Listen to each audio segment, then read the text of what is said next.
بسم الله الرحمن الرحيم إن الحمد لله نحمده ونستعينه ونستغفره من يهده الله فلا مضل له ومن يضلل فلا هادي له وأشهد أن لا إله إلا الله وحده لا شريك له وأشهد أن سيدنا ونبينا وحبيبنا وشفيعنا وقرة أعيننا محمدًا عبده ورسوله صلى الله تبارك وتعالى عليه وعلى آله وأصحابه وأزواجه وذريته وبارك وسلم تسليمًا كثيرا.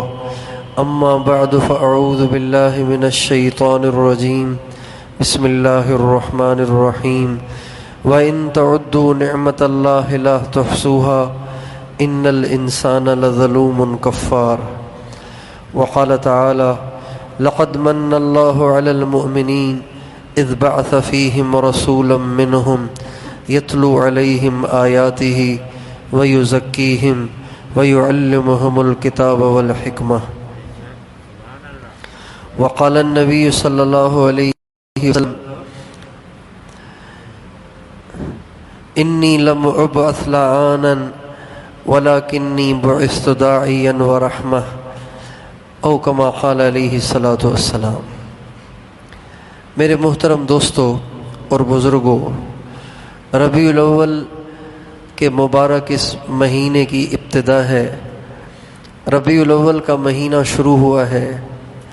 جو ہی ربیع الاول کے مہینے کا نام ہمارے کانوں میں پڑتا ہے تو ہر مسلمان کے دل میں یہ خیال ضرور گزرتا ہے کہ یہ وہ مہینہ ہے جس میں ہمارے آقا، ہمارے مولا، ہمارے سب کچھ، ہر گنہگار کا آخری آسرا نبی اکرم سیدنا محمد الرسول اللہ صلی اللہ علیہ وسلم کا خیال ضرور آتا ہے. ربیع الاول کا تعارف ہی ہمارے نبی کی ذات اقدس سے ہے، ہمارے نبی کی ذات گرامی سے ہے. ربیع الاول کا نام آتے ہی ہر مسلمان بے ساختہ بول اٹھتا ہے اور یہ سمجھ جاتا ہے کہ یہ وہ مہینہ ہے جس مہینے کو ہمارے آقا سے نسبت ہے. پھر اس مہینے کے شروع ہوتے ہی ہر مسلمان اپنی سمجھ سے، اپنی عقل سے اور دنیا کو دیکھ کر، زمانے کو دیکھ کر اپنے نبی کی یاد کو منانے کی کوشش کرتا ہے. ہر مسلمان یہ چاہتا ہے کہ اس مہینے میں نبی اکرم صلی اللہ علیہ وسلم کی آمد ہے، لہٰذا اور تو مجھ سے کچھ ہوتا نہیں، چلو کچھ نہ کچھ تو مجھ سے ہو جائے. لہٰذا وہ آپ علیہ السلام کی آمد پر مختلف طریقوں سے خوشی مناتا ہے اور مختلف طریقوں سے اس مہینے کو منانے کی کوشش کرتا ہے. لیکن اس میں صرف اتنا دیکھنا ہے کہ ہم نبی اکرم صلی اللہ علیہ وسلم کی روح انور کی خوشی کا باعث بن رہے ہیں یا حضور اکرم صلی اللہ علیہ وسلم کی روح انور کی مزید اذیتوں کا باعث بن رہے ہیں. سارا سال اگر ہم اپنی زندگیوں میں غور کریں تو ہم اپنے نبی کی روح انور کو بجائے راحت دینے کے اذیتیں ہی دیتے چلے جاتے ہیں. دنیا میں جتنی نافرمانیاں ہوتی ہیں ان ساری نافرمانیوں کی کارگزاری ملائکہ نبی اکرم صلی اللہ علیہ وسلم کے سامنے پیش کرتے ہیں.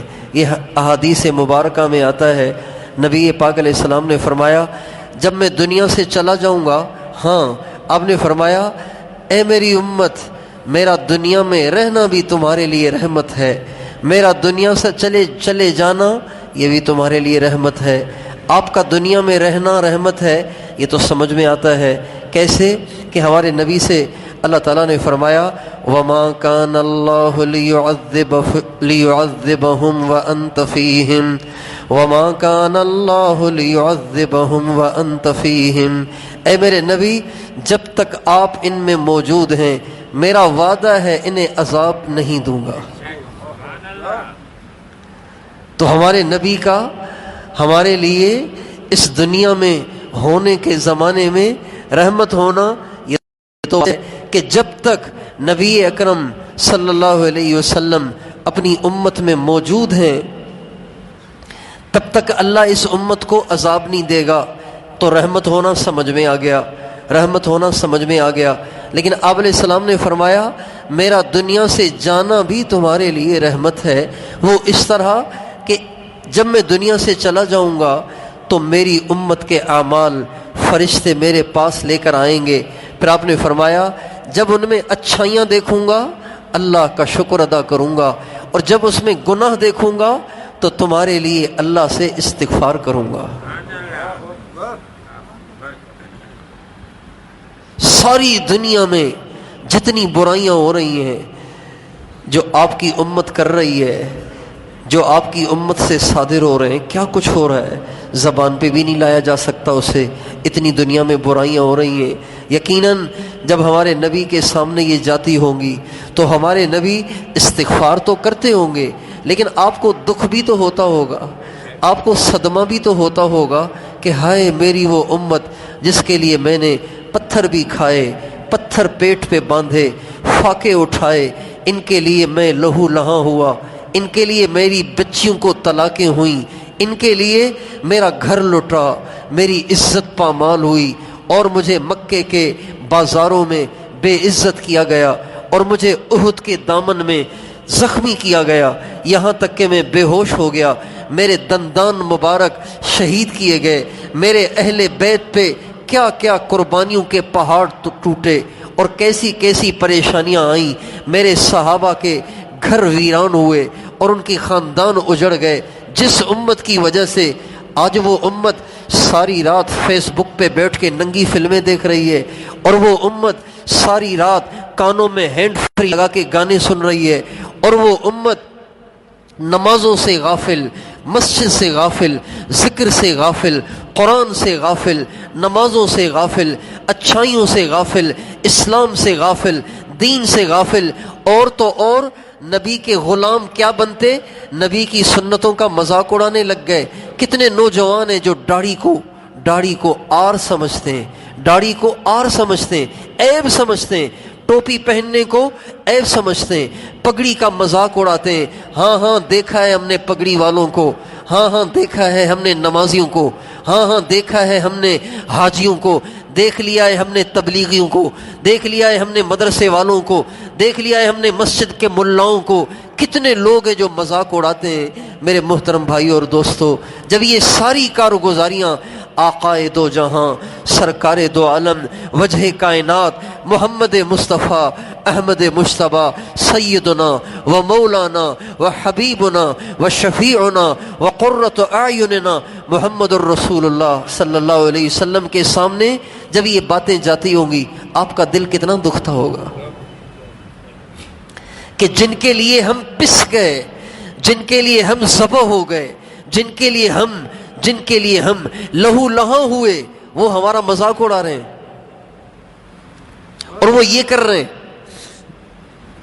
جن کے لیے ساری رات دعائیں مانگی، ان کی راتیں فیس بک پہ گزر رہی ہیں، ان کی راتیں ارطغرل کے ڈرامے دیکھتے گزر رہی ہیں، ان کی راتیں ننگی فلمیں، غیر محرم عورتوں سے گپیں لگانے میں گزر رہی ہیں. جن کے لیے ساری رات دعائیں مانگی تھیں. میرے دوستو، ہمارے نبی نے ایک دو راتیں نہیں، بیسیوں نہیں، سینکڑوں راتیں ساری رات امت کے لیے رو کے گزاری ہیں. اللہ تعالیٰ نے کسی نبی کو اس طرح تسلی نہیں دی جس طرح ہمارے نبی کو تسلیاں دی ہیں. کسی نبی کو ایسے تھپکیاں نہیں دی جیسے تھپکیاں ہمارے نبی کو دی ہیں. کسی نبی کو روتے روتے خاموش نہیں کرایا، ہمارے نبی کو خاموش کرایا. ہمارے نبی اتنا روتے اپنے لیے نہیں، اہل بیت کے لیے نہیں، اپنے صحابہ کے لیے نہیں. میرے دوستو، تمہارے لیے، تمہاری بیویوں کے لیے، تمہارے بھائی بہنوں کے لیے، تمہارے بچوں کے لیے، ساری دنیا کے رہنے والے سارے گنہگار مسلمانوں کے لیے آپ اتنا روتے کہ قرآن کی آیتیں دھڑا دھڑ اترتی. لعلک باخع نفسک الا یکونوا مؤمنین لعلک باخع نفسک علی آثارہم ان لم یؤمنوا بہذا الحدیث اسفا. اے میرے نبی اگر یہ ایمان نہیں لاتے تو کیا تو اپنے آپ کو نچوڑ دے گا؟ کیا تو اپنا گلا گھونٹ دے گا؟ کیا تو اپنے آپ کو ہلاک کر دے گا؟ اتنا آپ کا رونا، اتنا رونا کہ اللہ کو ترس آ جاتا، رحم آ جاتا، اور حضرت جبریل کے ذریعے اللہ اپنے نبی کو خاموش کراتے تھے. اتنا آپ روتے تھے، اتنا آپ روتے تھے. ساری رات 20 راتیں ایسی ہیں جن راتوں میں ہمارے آقا نے 1 منٹ بھی آرام نہیں کیا. ساری رات آنسو جاری ہے، 1 سیکنڈ کے لیے آپ کے آنسو نہیں رکے. میرے دوستو، جس نبی نے ہمارے لیے اتنا کچھ کیا، جب اس نبی کے پاس ہماری آج کی راتوں کی کارگزاریاں، ہمارے دنوں کی کارگزاریاں، ہماری عدالتوں کی کارگزاریاں، ہمارے بازاروں کی کارگزاریاں، ہمارے دفتروں کی کارگزاریاں، ہمارے ایوانوں کی کارگزاریاں، ہمارے اسمبلی ہالوں کی کارگزاریاں، ہماری یہ نوجوان بچیاں جو بے پرد ہو کر اپنے گلے میں پرس لٹکا کے بازاروں میں نکلتی ہیں اور شاپنگ سینٹروں میں جاتی ہیں اور بازاروں میں شاپنگ کے لیے نکلتی ہیں، یا اپنے ہاتھ میں دستہ لے کر بے حیائی کے لباس اوڑھ کر جب وہ کالجوں میں جاتی ہیں، یونیورسٹیوں میں جاتی ہیں، اسکولوں میں جاتی ہیں، یہ ساری کارگزاریاں جب آقا کے پاس جاتی ہوں گی تو یقیناً آقا استغفار تو کرتے ہوں گے، لیکن دکھ تو کتنا ہوتا ہوگا، کتنا دکھ ہوتا ہوگا.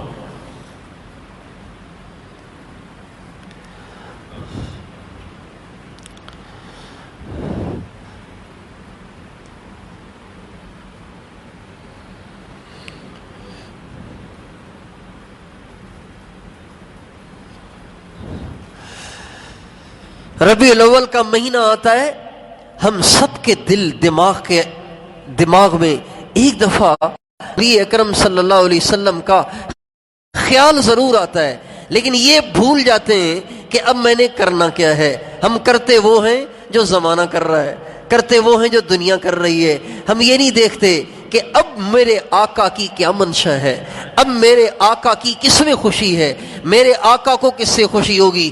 11 مہینے حضور کی روح کو ستایا، حضور کی روح کو اذیتیں دیں. میرے دوستو، کم از کم اس مہینے میں تو اذیتیں موقوف ہو جانی چاہیے تھیں، اس مہینے میں تکلیفیں موقوف ہو جانی چاہیے تھیں، اس مہینے میں تو آپ کی روح انور کو ستانا موقوف ہو جانا چاہیے تھا. جس مہینے میں ہمارے آقا کا ظہور ہوا، ہمارے آقا کی بعثت ہوئی، ہمارے آقا کی ولادت ہوئی، جس مہینے میں اللہ تعالیٰ نے اس دنیا کو یہ شرف بخشا کہ حضرت محمد مصطفیٰ احمد مجتبیٰ صلی اللہ علیہ وسلم جیسی انمول ذات گرامی کو اس دنیا میں بھیجا.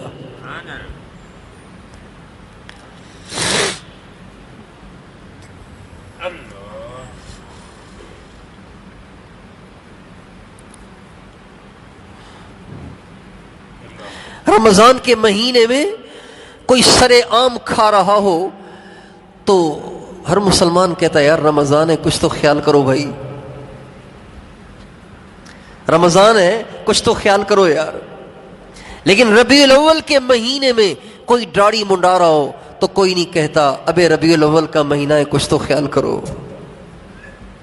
ربیع الاول کے مہینے میں ہماری بچیاں بے پرد ہو کر بازاروں میں نکلیں، کوئی ماں، کوئی باپ، کوئی ٹیچر، کوئی پروفیسر یہ نہیں کہتا بیٹی ربیع الاول کا مہینہ ہے. یہ تو وہ مہینہ ہے جس میں ہمارے آقا حیا کو لے کر آئے، پردے کو لے کر آئے، احکام کو لے کر آئے، شرم کو لے کر آئے، حجاب کو لے کر آئے. کم از کم اس مہینے میں تو بے پردگی سے بچو.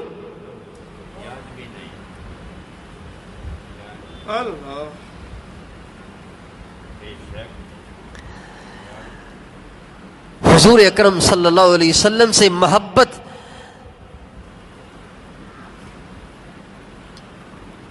میں کسی کی دو رائے نہیں ہے. ہر مسلمان محبت کرتا ہے, ہر مسلمان محبت کرتا ہے. ہمارا ریڑھی چلانے والا جسے جمعہ بھی نصیب نہیں ہے وہ بھی ہمارے نبی سے پیار کرتا ہے. عجیب بات, ایک دفعہ ہمارا جانا ہوا شکارپور سے آگے, تو مجھے ساتھیوں نے کہا کہ سندھ اور بلوچستان ان دونوں صوبوں میں جتنے ڈاکو ہیں جو گاڑیاں کرتے ہیں اور موٹر سائیکلیں چوری کرتے ہیں, لوگوں کو اٹھا کے لے جاتے ہیں, پھر پرچیاں بھیجتے ہیں 2 کروڑ جمع کراؤ پھر چھوڑیں گے اسے, ان سب کا سردار رہتا ہے فلاں جنگل میں. اگر آپ کہیں تو ان کے پاس لے چلیں, آپ چل کے ان کو تبلیغ کریں, دعوت دیں. میں نے کہا بہت اچھا بھائی, ایسا آدمی سدھر جائے تو کیا ہی بات ہے. کہنے لگے بلوچستان اور سندھ, کراچی سمیت پورے سندھ پورے بلوچستان میں کہیں بھی کوئی گاڑی جاتی ہے نا, کوئی کار غائب ہو گئی, کوئی موٹر سائیکل غائب ہو گئی, آئے گی اس کے پاس. یہ مین آدمی ہے پورے سندھ بلوچستان اور پورے سندھ پورے بلوچستان پورے کراچی کے میں ہونے والی ساری بڑی بڑی چوریوں میں مین آدمی یہ ہے, اس سے چل کے ملاقات کریں. میں نے کہا بہت اچھا. تو وہ کار میں لے کر گئے, چلتے رہے بالکل بلوچستان کے کوئی قریب پہنچ گئے. بہرحال کار سے ہم اتر گئے, کہنے لگے اب آگے کار کا راستہ نہیں ہے. میں نے کہا پھر پیدل چلیں گے؟ کہا نہیں بہت دور ہے. میں نے کہا کیا کریں؟ کہا موٹر سائیکل منگوائی ہے, موٹر سائیکل پہ چلیں گے.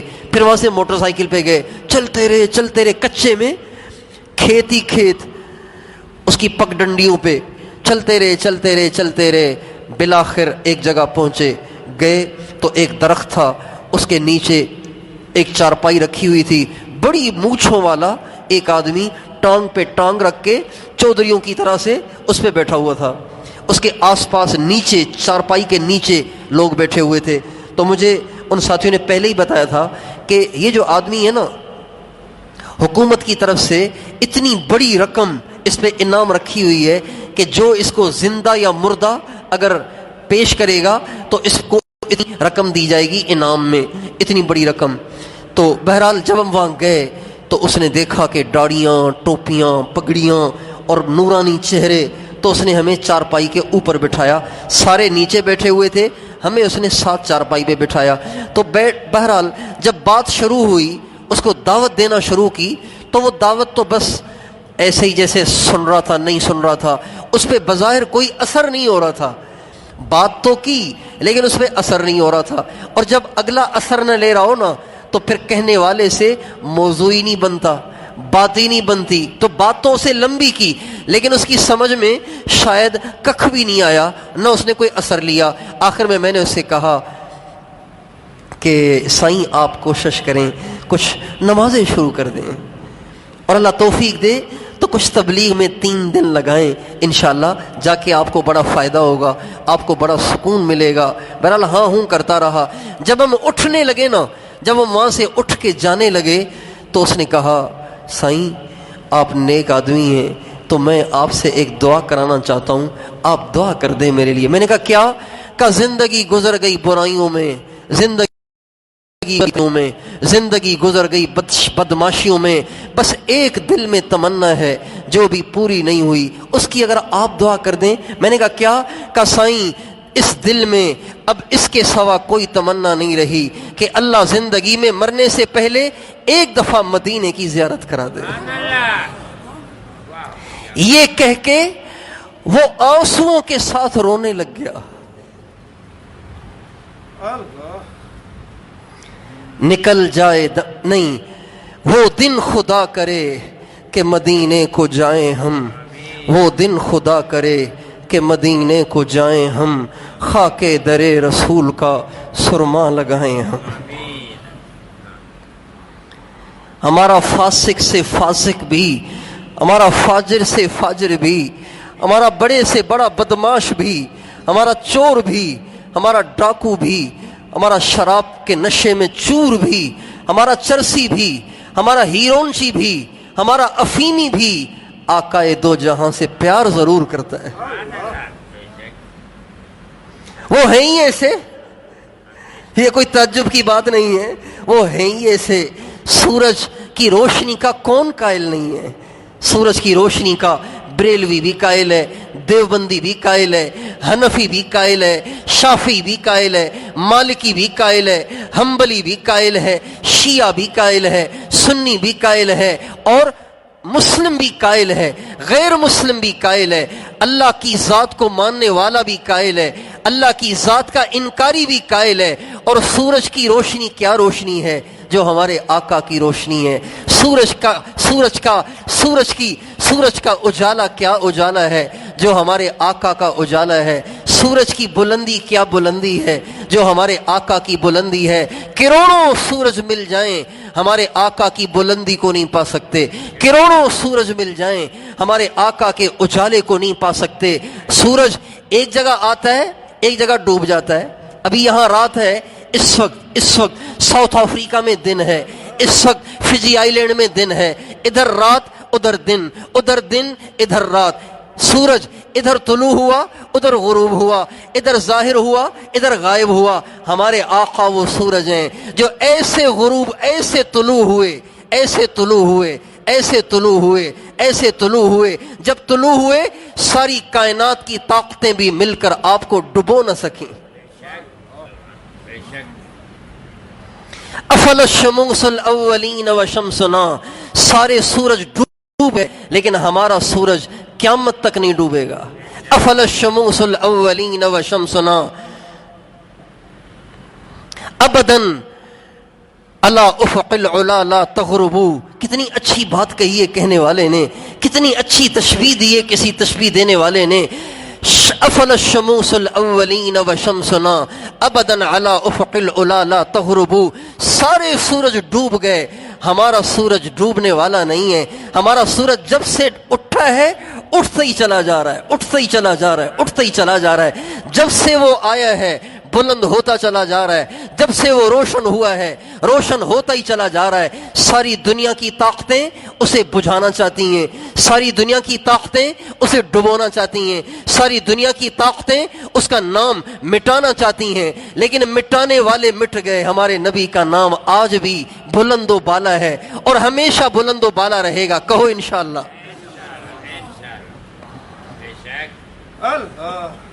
اس شعر کو بہت گنگنانے کو دل کرتا ہے۔ افل الشموس الاولین وشمسنا ابدا علی افق العلا لا تغربو۔ سارے سورج ڈوب گئے، ہمارے والا ڈوبنے والا نہیں ہے، اس لیے اس کو ڈبونے پہ زندگیاں خرچ کرنے والوں اس دھوکے سے باہر آؤ، اس کو مان لو یہ ڈوبنے والا نہیں ہے۔ ایک دفعہ آپ علیہ السلام گھر میں تشریف لائے تو اماں عائشہ عشاء کے بعد تو اماں عائشہ رضی اللہ عنہا، یہ جو عرب تھے نا، عربوں کی گھٹی میں تھا شعر کہنا۔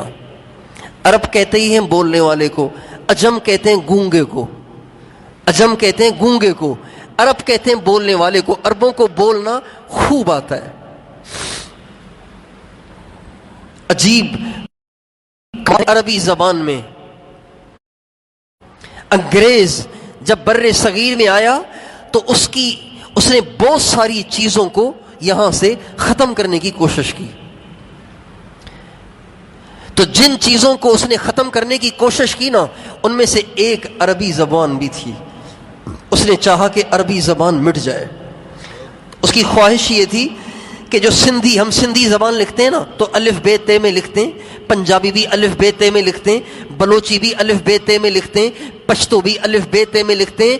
اس کی کوشش یہ تھی کہ یہ جو عربی الفابیٹ ہے نا یہ ختم ہو کے ABCD کے طریقے پہ سندھی اور اردو اور پنجابی اور سرائکی اور پشتو کو لکھا جائے۔ لیکن ہمارے علماء کی قبروں پہ اللہ کی کروڑوں رحمتیں ہوں کہ انہوں نے سولیاں چڑھ کر اپنی جانیں قربان کر کے اپنے گھروں کو اجاڑ کر انگریزوں سے ٹکر لی اور ان کی اسکیم کو فیل کر دیا۔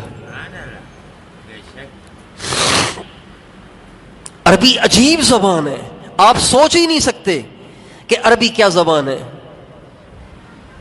کوئی زبان اتنی جامع نہیں ہے، کوئی زبان اتنی وسیع نہیں ہے جتنی عربی زبان وسیع ہے۔ یہ جو شعر ہے نا، شعر ہماری زبان میں تو ایک ہی لفظ ہے شعر، اور تو کوئی نہیں ہے لفظ.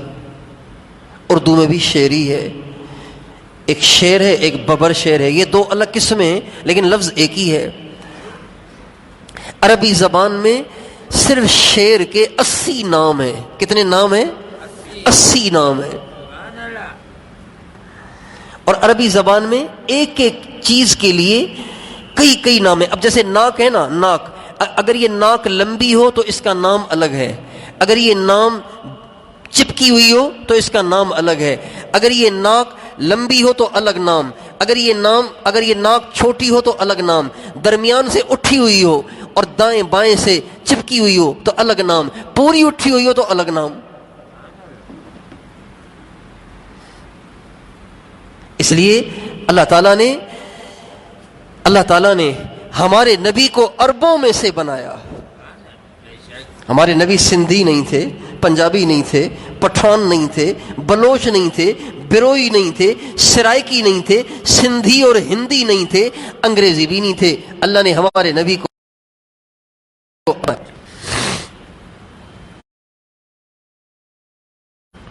آخر کوئی وجہ ہے کہ اللہ نے ہمارے نبی کو عربوں میں سے ہی کیوں بنایا؟ ہمارے نبی فرماتے ہیں اللہ تعالیٰ نے میرے لیے خاندان بھی منتخب کیا، میرے لیے قوم کو بھی منتخب کیا، اور مجھے بھی منتخب کیا، میرے صحابہ کو منتخب کیا، میرے اہل بیت کو منتخب کیا. ایسے نہیں کہ جو آیا حضور کے ساتھ ملتا چلا گیا، ایسے نہیں ہے. انتخاب ہے، سلیکشن ہے.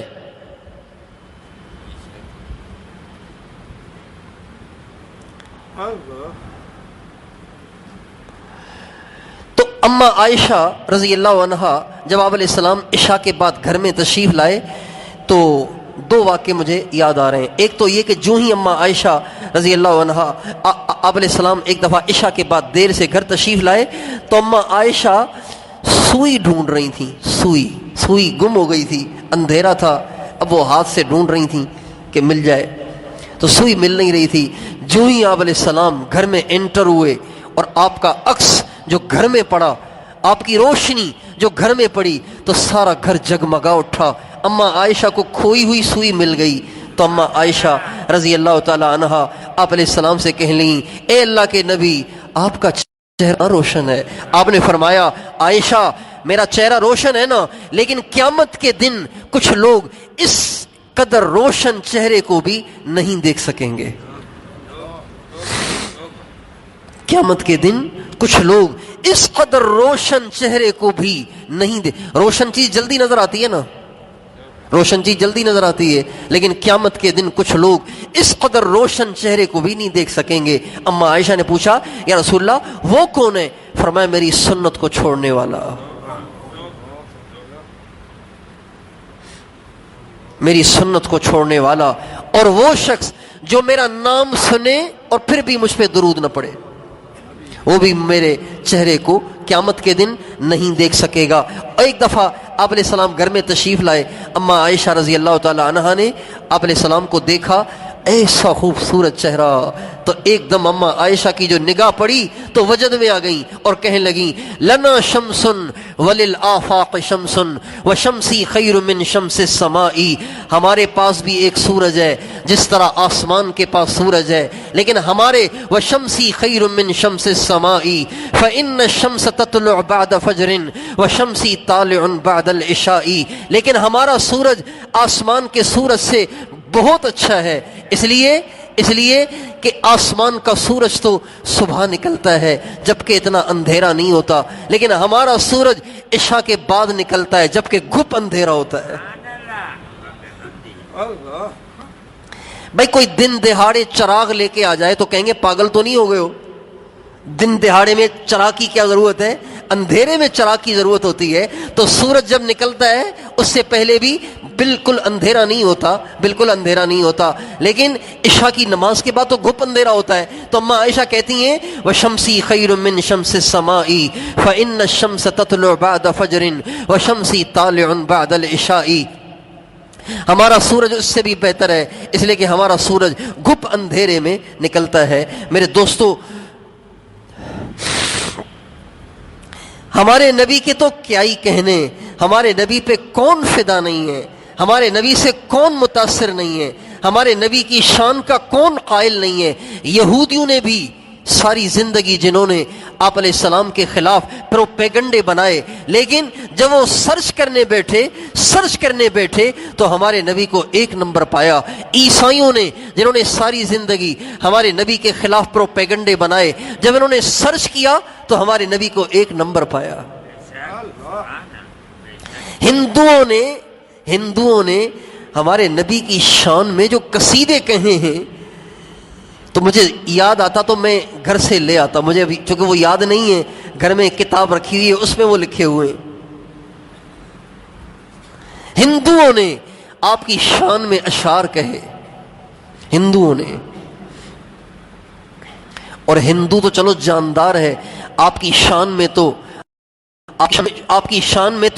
پتھروں نے اشعار کہے، پتھروں نے۔ ایک شخص اپنے بت کی پوجا کرتا تھا، روزانہ جاتا، ہاتھ جوڑ کے کھڑا ہوتا اور اس کے سامنے سجدے کرتا، اپنی منتیں اسے مانگتا اور اس کی عبادت کرتا۔ ایک دفعہ ایک شخص اپنے بت کی پوجا، بت پتھر کا بنا ہوتا ہے نا، اس کی پوجا کرنے آیا۔ جب اس کی پوجا کرنے آیا تو جو ہی ہاتھ جوڑ کے کھڑا ہونے لگا تو اس بت میں سے آواز آئی، قل للقبیلۃ من سلیم کلھا ہلک الانیس وعاش اہل المسجد، ہلک الانیس وعاش اہل المسجد۔ اے مجھے پوجنے والے، بنو سلیم کو جا کے بتاؤ کہ بت پرستی کا زمانہ چلا گیا، اب تو اللہ کی عبادت کا زمانہ آ گیا ہے۔ تمہیں پتہ نہیں ہے کہ عیسیٰ علیہ السلام کے عیسیٰ علیہ السلام کے آسمان پہ اٹھائے جانے کے بعد اب تک کوئی نبی نہیں آیا، لیکن اب سارے نبیوں کا سردار محمد مصطفیٰ آ گیا ہے۔ کن چکروں میں پڑا ہوا ہے، جا کے اس کی غلامی میں داخل ہو جا۔ یہ بت کہہ رہا تھا، کن چکروں میں پڑا ہوا ہے، پتھروں کے سامنے آ کے ہاتھ جوڑ کے کھڑا ہو جاتا ہے، جا کے محمد کی غلامی میں داخل ہو جا۔ اللہ نے اس کو بھیج دیا ہے اور وہ سارے نبیوں کا امام اور سردار بن کے آیا ہے۔ ایک دفعہ ابو سفیان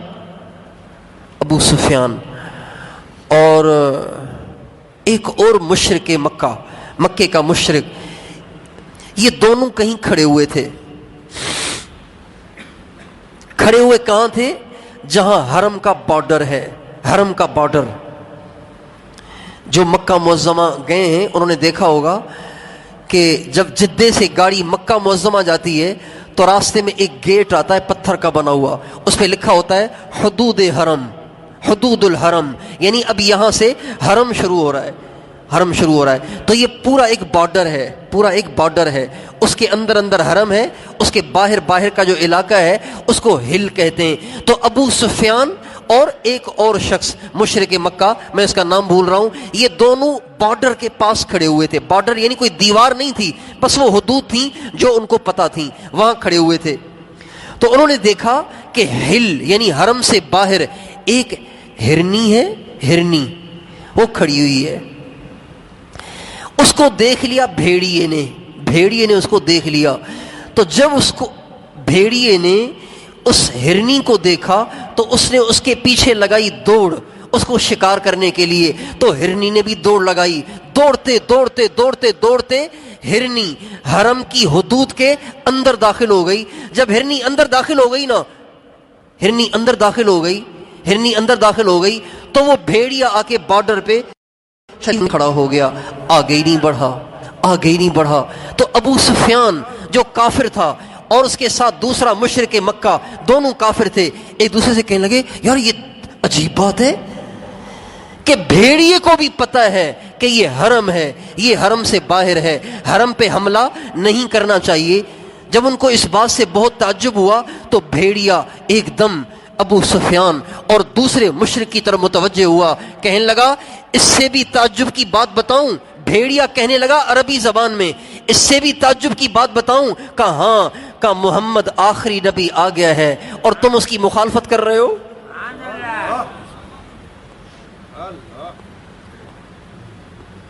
تو کوئی ہندو اگر ہمارے نبی کی تعریف کرے تو کوئی کمال نہیں ہے، ہمارے نبی کی تعریف تو بھیڑیوں نے بھی کی، پتھروں نے بھی کی، درختوں نے بھی کی، مرے ہوئے جانوروں نے بھی کی۔ ایک دفعہ ایک بدو ہمارے نبی کے پاس آیا، کہنے لگا اس کی آستین، عربوں کی بڑی بڑی آستینیں ہوتی تھیں، اس زمانے میں جیبیں نہیں ہوتی تھیں تو ان کی آستینیں بڑی ہوتی تھیں، سامان اسی میں اٹھا لیتے تھے۔ ایک بدو آیا، اپنی آستین کو یوں جھاڑا تو اس میں سے ایک مری ہوئی گوہ نکل آئی۔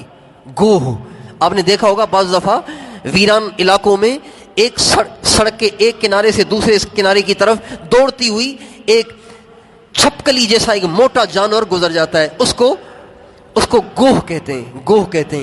تو عرب وہ گوہ کھایا کرتے تھے۔ تو اس نے مری ہوئی گوہ کو آ کے ہمارے نبی کے قدموں میں پھینکا، شکار کی ہوئی مری ہوئی، کہنے لگا لا اؤمن حتی یؤمن بک ھذا الذب، محمد آپ اپنے آپ کو نبی کہتے ہیں؟ فرمایا ہاں۔ کہا یہ مری ہوئی گوہ جب گواہی دے گی نا کہ تو نبی ہے، میں پھر تجھے نبی مانوں گا۔ تو اس کی بات تو بالکل عقل سے بالا تر تھی، ایک تو گو نہیں، پھر مری ہوئی گو کیسے بولے گی؟ تو اس نے جب آپ کے قدموں میں مری ہوئی گوہ کو ڈالا تو ہمارے نبی کی شان عجیب تھی، ہمارے نبی سراپا رحمت تھے۔ اللہ تعالیٰ فرماتے ہیں وَمَا أَرْسَلْنَاكَ إِلَّا رَحْمَةً لِّلْعَالَمِينَ، اے میرے نبی میں نے تمہیں سراپا رحمت بنا کے بھیجا ہے۔ آپ سر کے بالوں سے لے کے پاؤں کے ناخن تک رحمتی رحمتیں۔ آپ اذیت اور زحمت نہیں ہیں۔ آپ علیہ السلام کے سامنے اتنی مشکل شرط جب اس نے لگائی تو ہونا تو یہ چاہیے تھا چل نہیں مانتا تو نہ مان، کوئی تیرے ماننے سے میں بڑا ہو جاؤں گا کیا؟ اگر نہیں مانتا تو دفع ہو، نہ مان۔ آپ نے یہ نہیں کہا، بلکہ آپ نے کہا چلو اگر گوہ کو بلوانے سے، مری ہوئی گوہ کو زندہ کرنے سے اور گوہ کو عربی بلوانے سے اگر یہ دوزخ سے بچ جاتا ہے تو میرا اس میں کیا چلا جائے گا؟ مری ہوئی گوہ کی طرف انگلی سے اشارہ کیا اور آپ نے فرمایا یا ذب، جو ہی آپ نے انگلی کا اشارہ کر کے گوہ کو آواز دی، اے گوہ، تو حدیث میں آتا ہے البدایہ والنہایہ کی پکی حدیث ہے، آپ نے تو جو ہی آپ نے پکارا تو اس مری ہوئی گوہ نے، یہ ہے گوہ، مری ہوئی گوہ نے سر اٹھایا،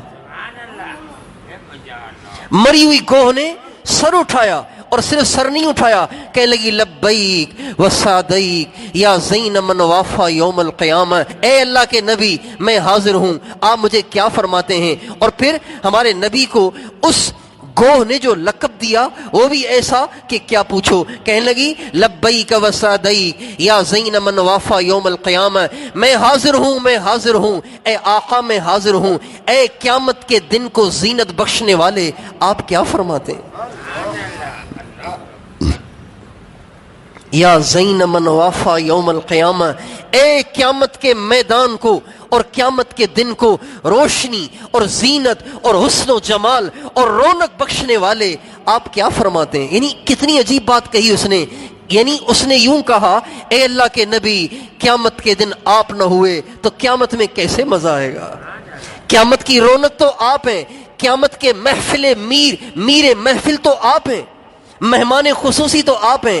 بھئی جس محفل میں جس مہمان خصوصی کو بلایا جائے وہی نہ آئے تو وہ جلسہ کس کام کا، وہ محفل کس کام کی؟ تو وہ کہنے لگی یا زین من وافا یوم القیامہ، اے قیامت کے دن کی محفل کے میر، اے قیامت کے دن کو رونق اور زینت اور حسن اور روشنی بخشنے والے آپ حکم کریں، آپ کیا فرماتے ہیں؟ آپ نے فرمایا من تعبد، بتا تو کس کی عبادت کرتی ہے؟ تو وہ عربی میں کہنے لگی الذی فی السماء عرشہ وفی الارض سلطانہ وفی البحر سبیلہ وفی الجنت رحمتہ وفی النار عقابہ، میں اس خدا کی عبادت کرتی ہوں جس کا عرش آسمانوں میں، اس کی بادشاہی زمین میں، سمندر میں اس کے راستے، جنت میں اس کی رحمت، جہنم میں اس کا عذاب، اور کچھ؟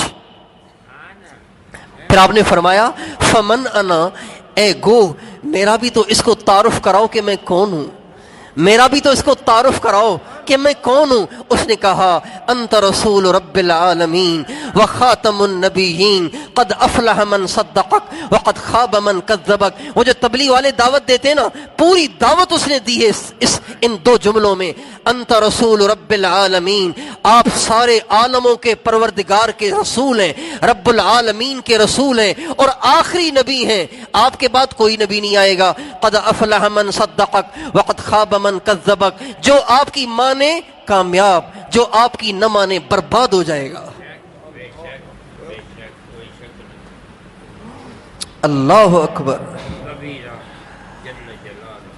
جب اس نے آخری جملہ کہا نا، قد افلح من صدقک وقد خاب من کذبک، تو وہ بدو کہنے لگا بس کریں، میں گواہی دیتا ہوں اشہد ان لا الہ الا اللہ واشہد انک رسول اللہ. پھر وہ بدو کہنے لگا جب میں آپ کے پاس آیا تھا پوری روئے زمین میں سب سے زیادہ نفرت مجھے آپ سے تھی، لیکن اس گو کی باتیں سن کر اب میرا حال یہ ہو گیا ہے کہ پوری کائنات میں سب سے زیادہ اپنے بیوی بچوں ماں باپ سے بھی زیادہ مجھے آپ سے محبت ہو گئی ہے. ہمارے نبی کے کیا کہنے. کوئی ہندو ہمارے نبی کی شان میں نعت پڑھے تو کوئی کمال نہیں ہے. ہمارے نبی کی شان تو مری ہوئی گو نے بھی بتائی، پتھروں نے بھی بتائی، بھیڑیوں نے بھی بتائی، درختوں نے بتائی، جانوروں نے بتائی، آپ کے خود دشمنوں نے بتائی. بتائیے ہمارے نبی کی شان کیا ہوگی. اور تو اور جس کی شان خود اس کا بنانے والا بتائے اس کی شان کے کیا کہنے. اللہ کہتے ہیں والضحیٰ واللیل اذا سجا ما ودعک ربک وما قلا وللآخرۃ خیر لک من الاولی وَلَسَوْفَ يُعْطِيكَ رَبُّكَ فَتَرْضَىٰ. اے میرے نبی تیرے اس چہرے کی قسم جس کی روشنی سے سارا عالم جگمگا گیا، تیرے اس چہرے کی قسم جس کی روشنی سے، جس کی شعاؤں سے، جس کی کرنوں سے، جس کے اجالے سے سارا عالم جگمگا اٹھا. اے میرے نبی تیری ان زلفوں کی قسم، تیری ان زلفوں کی قسم جو رات کی طرح سیاہ ہیں. تیرے رب نے تجھے چھوڑا نہیں ہے، اور تیرا رب تجھے اتنا دے گا، اتنا دے گا، اتنا دے گا کہ تو خوش ہو جائے گا. جس کی تعریفیں خود اللہ کرے، جس کا دفاع خود اللہ کرے، دفاع کرے اللہ. ہود علیہ السلام نے اپنی قوم سے کہا اے میری قوم میں رب العالمین کا رسول ہوں، میں رب العالمین کا رسول ہوں، تم میری بات مان لو. تو وہ کہنے لگے انا لنراک فی ضلالۃ. اے ہود ہم تو سمجھتے ہیں کہ تیری عقل خراب ہو گئی ہے، تو گمراہ آدمی ہے، تو راستے سے بھٹک گیا ہے. ہمارے آباء و اجداد تو یہ باتیں نہیں کرتے تھے جو تو کر رہا ہے. تو وہ خود کہنے لگے، حضرت ہود علیہ السلام صفائی خود پیش کرنے لگے اور فرمانے لگے یا قوم لیس بی ضلالۃ. یہ نوح علیہ السلام کا واقعہ ہے. لیس بی ضلالۃ ولکنی رسول من رب العالمین. اے میری قوم میں گمراہ نہیں ہوں، میں رب العالمین کا رسول ہوں. لیکن ہمارے نبی سے جب مکے کے کافروں نے کہا محمد تو بھٹک گیا ہے، اپنے راستے سے ہٹ گیا ہے، اپنے آباء و اجداد کے دین سے ہٹ گیا ہے، تو ہمارے نبی نے دفاع نہیں کیا کہ نہیں نہیں تم غلط کہہ رہے ہو، میں صحیح کہہ رہا ہوں. آپ نے نہیں کہا. اللہ نے قرآن اتار کر خود اللہ نے آپ کا دفاع کیا. کیا وَالنَّجْمِ إِذَا هَوَىٰ مَا ضَلَّ صَاحِبُكُمْ وَمَا غَوَىٰ. قسم ہے ستارے کی یہ گمراہ نہیں ہے، میں اس کا گواہ ہوں کہ یہ سیدھے راستے پر ہے. جس کا دفاع کرنے والا خود اللہ ہو اس کی شان کے کیا کہنے.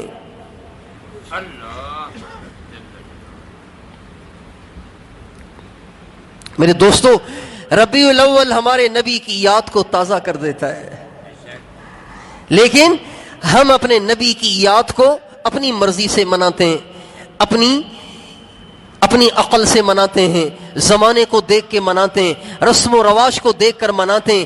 جبکہ ہمیں اپنی یاد کو ایسے منانا چاہیے جس سے ہمارے آقا کی روح انور کو خوشی ہو. آپ نے بتیاں جلا دیں تو ہمارے آقا کو اس سے کیا فائدہ ہوگا؟ ہاں آپ درود پڑھیں ہمارے آقا خوش ہوں گے. آپ داڑیاں چھوڑ دیں ہمارے آقا کا دل خوش ہوگا. ہماری بے پرد مائیں بہنیں بچیاں برقعے اوڑھ لیں، ہمارے آقا کا دل خوش ہوگا۔ ہمارے تاجر جھوٹ بولنا چھوڑ دیں، ہمارے ملازم رشوت لینا چھوڑ دیں، ہمارے تاجر سود پہ کاروبار کرنا چھوڑ دیں، ہمارا بے نمازی نمازیں پڑھنا شروع کر دے، ہمارا بدماش بدماشیاں چھوڑ دے، ہماری ساری نوجوان نسل فیس بک سے باز آ جائے، یوٹیوب سے باز آ جائے، ٹک ٹاک سے توبہ طائب ہو جائے، اور برائی بدکاری سے توبہ طائب ہو جائے۔ غیر محرموں سے باتیں کرنا، غیر محرموں سے گپیں لگانا، غیر محرموں سے رابطے کرنا، غیر محرموں کو میسیجز کرنا، ان کے میسیجز پڑھنا، اس سے توبہ طائب ہو جائے، ہمارے آقا کا دل خوش ہو جائے گا۔ یہ ربیع الاول کو منانے کا طریقہ ہے۔ لیکن اگر آپ نے جلسے بھی کر لیے، جلوس بھی کر لیے، نعت کی محفلیں بھی سجا لیں، داڑھی نہ رکھی، اب بھی آپ نائی کے پاس جا کے داڑھی منڈا رہے ہیں، اب بھی آپ ننگے سر بازاروں میں پھر رہے ہیں، اب بھی ہماری مائیں بہنیں بچیاں کالجوں میں بے پرد ہو کر جا رہی ہیں، اب بھی ہماری مائیں بہنیں بچیاں بے پرد ہو کر بازاروں میں جا رہی ہیں کرنے کے نام پر، تو بھائیو یوں سمجھیں کہ گویا ربیع الاول ہماری زندگی میں آیا ہی نہیں۔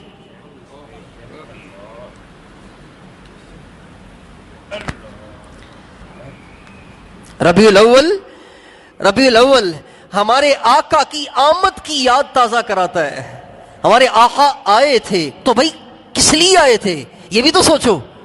صرف آئے نہیں تھے، کچھ لے کر آئے تھے، کچھ کرنے آئے تھے، کچھ کہنے آئے تھے، کچھ بتانے آئے تھے، کچھ مٹانے آئے تھے، کچھ زندہ کرنے آئے تھے۔ اگر ہم ان باتوں کا تصور کر لیں تو ربیع الاول کا پورا پیغام حاصل ہو جائے گا۔ ہمارے نبی آئے، اما آمنہ رضی اللہ عنہا فرماتی ہیں جواب علیہ السلام جب میرے محمد میرے بطن اتھر سے باہر تشریف لائے تو باہر دنیا میں آتے ہی، جب عام بچے آتے ہیں نا، عام بچے آتے ہیں تو ان کے جسم پہ آلودگی ہوتی ہے، ناپاکی ہوتی ہے، نجاست ہوتی ہے، ان کو صاف کیا جاتا ہے، ان کو نہلایا جاتا ہے، سردی لگنے کا اندیشہ ہو تو کپڑے سے صاف کیا جاتا ہے، ورنہ گرم پانی سے ان کو نہلایا جاتا ہے۔ حضرت آمنہ کہتی ہیں میرا محمد جب دنیا میں آیا تو آسمانوں سے دھلا دھلایا آیا۔ بچے آتے ہیں تو ان کا ختنہ کرنا پڑتا ہے، لیکن میرے محمد، اما آمنہ کہتی ہیں میرے محمد جب دنیا میں آئے تو ان کا ختنہ اللہ نے کر دیا تھا، پہلے ہی ہوا تھا۔ بچے آتے ہیں تو بچوں کے آنے کے بعد ان کو بنایا جاتا ہے، سنوارا جاتا ہے، آنکھوں میں سرما لگایا جاتا ہے، لیکن میرے محمد جب دنیا میں آئے تو ان کی آنکھوں میں اللہ کی طرف سے پہلے سے سرما لگا ہوا تھا۔ اور فرماتی ہیں جب میرے محمد باہر آئے تو باہر تو بچہ تو لیٹا ہوتا ہے نا، لیٹا ہوتا ہے، وہ تو ہل بھی نہیں سکتا، کروڑ بھی نہیں بدل سکتا، لیکن اما آمنہ کہتی ہیں اچانک میں نے دیکھا کہ ابھی میرا بیٹا دنیا میں آیا ہی ہے، آتے ہی ایک دم پوری قوت سے انہوں نے کروڑ بدلی اور سجدے میں چلے گئے، اور ایک لمبا سجدہ کیا۔ سجدے سے اٹھنے کے بعد، سجدے سے سر اٹھانے کے بعد گھٹنوں کے بل آپ کھڑے ہو گئے اور دائیں ہاتھ کی انگلی سے آسمان کی طرف اشارہ کیا اور اللہ کے ایک ہونے کی گواہی دی اور اپنے بندہ ہونے کی گواہی دی۔ نبی آیا، نبی آیا، نبی آیا، اتنا کافی نہیں ہے، یہ بھی ضروری ہے کہ نبی آئے تو کیا لے کر آئے، نبی آئے تو کس لیے آئے، نبی آئے کس چیز کو مٹانے آئے، کس چیز کو پھیلانے آئے۔ ہمارے نبی آئے تو آنے کے بعد سب سے پہلا کام آپ نے سجدہ کیا ہے، سجدہ کیا ہے۔ تو علماء کہتے ہیں اس سے مقصود یہ تھا کہ اللہ تعالیٰ اپنے نبی کی شان ظاہر کرے کہ ابھی دودھ بھی نہیں پیا، ابھی دنیا میں آئی ہیں کہ سجدہ کر رہے ہیں، یہ ایک معجزہ ہے، یہ ایک کرامت ہے۔ تو اللہ پاک کو جب اپنے نبی کی کرامت کو ظاہر کرنا تھا، معجزے کو ظاہر کرنا تھا، تو بھئی یہ بھی تو ہو سکتا تھا کہ ہمارے نبی لیٹے لیٹے یاسین کی تلاوت کر دیتے، سورہ رحمان کی تلاوت کر دیتے، یا اپنی امی کو امی کہہ کے پکارتے، تو یہ بھی تو معجزہ بن سکتا تھا۔ لیکن اللہ پاک نے ہمارے نبی کے ذریعے سے معجزہ ظاہر کیا، اس کے لیے اللہ نے سجدے کو ذریعہ بنایا۔ کیوں؟ تاکہ ہمارے نبی کی طرف سے امت کو یہ پیغام جائے کہ میں دنیا میں مال، پیسہ، دھن دولت، وزارت اور صدارت کی محنت لے کے نہیں آیا، میں دنیا میں نمازیں لے کر آیا ہوں۔ کیا لے کر آیا ہوں؟ نمازیں لے کر آیا ہوں۔ ربیع الاول آیا، آپ نے ہمارے نبی کی پیدائش کے بعد سب سے پہلے پیغام کو بھی زندہ نہ کیا تو ربیع الاول کیسے آیا؟ ربیع الاول نہیں آیا۔ اگر آپ اب بے نمازی نہیں بنا، اللہ کی قسم ربیع الاول نہیں آیا۔ بے پردہ دار نہ ہوئی، اللہ کی قسم ربیع الاول نہیں آیا۔ بدماش نیکوکار نہ بنا تو یہ اس کے لیے ربیع الاول نہیں آیا۔ اگر بدکار پرہیزگار نہ بنا تو اس کے لیے ربیع الاول آیا ہی نہیں۔ اگر نگاہیں بھی ہماری حرام سے نہ جھکیں تو کیسے ربیع الاول آیا؟ اس لیے ربیع الاول منانے کا جذبہ ہر محبت کرنے والے کے دل میں اٹھتا ضرور ہے۔ اب ہر ایک اپنی عقل سے مناتا ہے۔ میرے دوستو، اس کو منانے کا صحیح طریقہ یہ ہے کہ اپنے نبی کی سنت کو عام کریں، زندہ کریں، اور ہر ایک کو اس پہ لانے کی کوشش کریں، اس کی محنت کریں۔ ربیع الاول کا مہینہ پاکستان کے سارے مسلمانوں کے سنت سے مزین ہونے کا ذریعہ بن جائے، عورتوں کے پردہ دار ہونے کا ذریعہ بن جائے، بے نمازیوں کے نمازی ہونے کا ذریعہ بن جائے، اور جھوٹوں کے سچا بننے کا ذریعہ بن جائے، اور ظالموں کے ظلم و ستم سے توبہ طائب ہونے کا ذریعہ بن جائے۔ اگر یہ ہو جائے تو پھر واقعی ہمارے لیے ربیع الاول آیا ہے۔ اگر یہ نہ ہوا تو بس پھر یوں ہی سمجھیں کہ گویا ربیع الاول ہمارے لیے آیا ہی نہیں ہے۔ تو کیا خیال ہے اس ربیع الاول میں اس بات کا کون عزم کرتا ہے کہ بس آج میں نے توبہ کر لی، آج کے بعد میں اپنی زندگی کو حضرت محمد مصطفیٰ احمد مجتبیٰ صلی اللہ علیہ وسلم کے طریقے پر گزارنے کی پکی نیت کرتا ہوں، کوئی کام ان کے طریقے سے ہٹ کے نہیں کروں گا۔ کون کون تیار ہے اس کے لیے؟ جن کے چہروں پہ داڑیاں نہیں ہیں میں ان کے ہاتھ جوڑتا ہوں، میں ان کے پاؤں بھی پڑنے کے لیے تیار ہوں کہ وہ داڑیاں رکھ لو۔ دوستو، موت پہ بھروسہ نہیں ہے، شاید ہمارا یہ آپس کا بیٹھنا آخری بیٹھنا ہو، شاید ربیع الاول کا مہینہ یہ ہماری زندگی کا آخری ربیع الاول ہو، شاید ہمارا یہ آپس کی ملاقات آخری ملاقات ہو۔ ایک پل کا بھروسہ نہیں ہے۔ جب ایک پل کا بھروسہ نہیں ہے اور اپنے نبی کے دشمنوں والی شکلیں لے کر ہم قبروں میں چلے گئے تو آقا کو کیا منہ دکھائیں گے؟ اس لیے سب نیت کرو داڑھی رکھیں گے انشاءاللہ، لیکن اس کا مطلب یہ نہیں کہ جس کو اب بھی داڑھی رکھنے کی توفیق نہیں ہوئی تو وہ مجلس میں ہی آنا چھوڑ دے کہ یار کس منہ سے جاؤں، مولوی صاحب نے پچھلی دفعہ کہا تھا داڑھی رکھو، اب بھی نہیں ہوگی تو کس منہ سے جاؤں گا۔ نہیں، آنا نہ چھوڑنا۔ یہ آنا ہی اس کا علاج ہے، یہ آنا ہی اس کا حل ہے۔ آتے رہیں گے تو کبھی نہ کبھی اللہ اس کی بھی توفیق عطا کر دے گا۔ آتے رہیں گے نا انشاءاللہ، داڑھی بھی رکھیں گے نا انشاءاللہ، سر پہ ٹوپی بھی رکھیں، جھوٹ سے توبہ کریں، غیبت سے توبہ کریں، بے حیائی سے توبہ کریں، اور اس فیس بک اور یوٹیوب اور ٹک ٹاک سے تو توبہ کرو۔ اس یوٹیوب اور ٹک ٹاک نے ہماری نسلوں کو برباد کر کے رکھ دیا ہے، ستیہ ناس کر دیا۔ جیسے کسی بھیڑ ہو، پرالی سمجھتے ہیں؟ پرالی سندھی میں اس کو پلال کہتے ہیں، پلال، خشک گھاس، وہ جو انڈوں کو محفوظ کرنے کے لیے پیٹیوں میں ڈالی جاتی ہے، اس کو کہتے ہیں پرالی۔ پرالی کا ڈھیر ہو، اس میں ایک تیلی ڈال دو، بتاؤ کیا ہوگا؟ چند گھنٹوں کے بعد وہاں کیا ہوگا؟ سارے بتاؤ، چند گھنٹوں کے بعد وہاں کیا ہوگا؟ کچھ بھی نہیں ہوگا۔ تو اس فیس بک نے سارا میدان صاف کر دیا ہے، شمعیں بجھا دی ہیں، اندر کو اندھیر بنا دیا ہے، صاف کر دیا ہے سارا فیس بک نے، ٹک ٹاک نے۔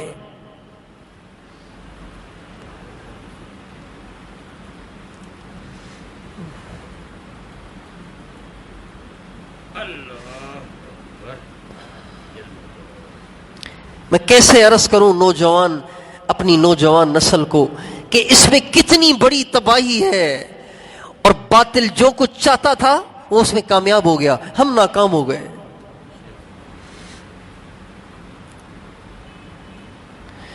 ہم نے مسجدوں کے ممبروں پہ بیٹھ کے تقریریں کی کہ بھائیو اللہ کو راضی کرو، بے حیائی سے دور رہو، عورتوں کو پردہ دار بناؤ، نوجوانوں کو حیا دار بناؤ۔ ہم ناکام ہو گئے، ہم اپنے ارادے میں، ہم اپنی محنت میں ناکام ہو گئے۔ ناکام ہونے سے مراد آخرت میں نہیں، دنیا میں جو ہم چاہتے تھے وہ نہ ہوا، اور جو کفار چاہتے تھے، جو یہودی چاہتے تھے، جو اسلام دشمن قوتیں چاہتی تھیں کہ ان کی نوجوان نسل کو زانی بنایا جائے، شرابی بنایا جائے، ڈانسر بنایا جائے، اور ان کو سنگر بنایا جائے، ایکٹر بنایا جائے، بدماش بنایا جائے، وہ کامیاب ہو گئے۔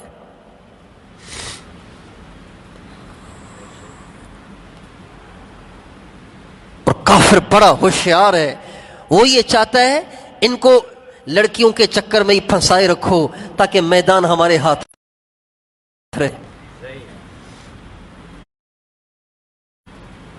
ان کو اسی چکر میں پھنسائے رکھو۔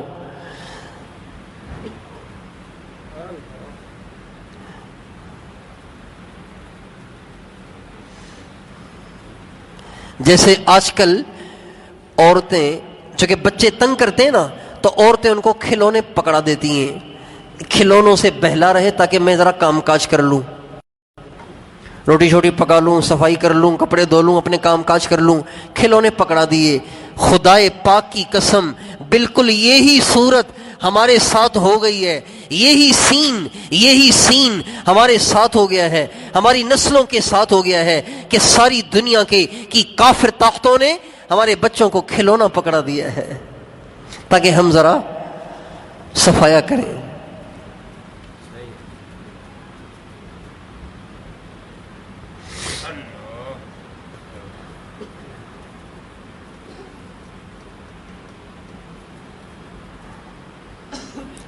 سمجھتا نہیں ہے کوئی، بس ہم بچوں کی طرح سے کھلونوں سے بہل گئے ہیں، سمجھتا نہیں ہے کوئی۔